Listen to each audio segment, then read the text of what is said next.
ചരക്ക് സേവന നികുതി സമ്പ്രദായത്തിൽ സമൂലമായ മാറ്റങ്ങൾക്ക് വഴിയൊരുക്കി നികുതി സ്ലാബുകളുടെ എണ്ണം 4-ൽ നിന്ന് 2 കുറയ്ക്കുന്നതിനുള്ള നിർണായക തീരുമാനത്തിന് മന്ത്രിതല സമിതി തത്വത്തിൽ അംഗീകാരം നൽകിയിരിക്കുന്നു.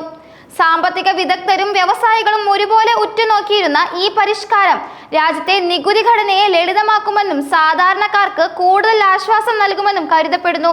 എന്നാൽ ഈ നീക്കം വരുത്തിയേക്കാവുന്ന നികുതി വരുമാന നഷ്ടം എങ്ങനെ നികത്തണമെന്ന ആശങ്കയും ഈ വിഷയത്തിൽ ശക്തമായി ഉയരുന്നുണ്ട്. വിവിധ സംസ്ഥാനങ്ങളിലെ ധനമന്ത്രിമാർ ഉൾപ്പെട്ട സമിതിയാണ് ബീഹാർ ഉപമുഖ്യമന്ത്രി സമ്രാട് ചൗധരിയുടെ നേതൃത്വത്തിൽ ഈ സുപ്രധാന തീരുമാനത്തിന് അംഗീകാരം നൽകിയത്. നിലവിൽ 5%, 12%, 18%, 28% എന്നിങ്ങനെ 4 പ്രധാന സ്ലാബുകളാണ് GSTക്ക് കീഴിലുള്ളത്. ഇതിൽ നിന്ന് 12%-ഉം 28%-ഉം എന്ന 2 സ്ലാബുകൾ ഒഴിവാക്കാനാണ് തീരുമാനം. 12% നികുതി ഈടാക്കിയിരുന്ന ഭൂരിഭാഗം ഉൽപ്പന്നങ്ങളുടെയും 5% എന്ന കുറഞ്ഞ സ്ലാബിലേക്ക് മാറ്റും.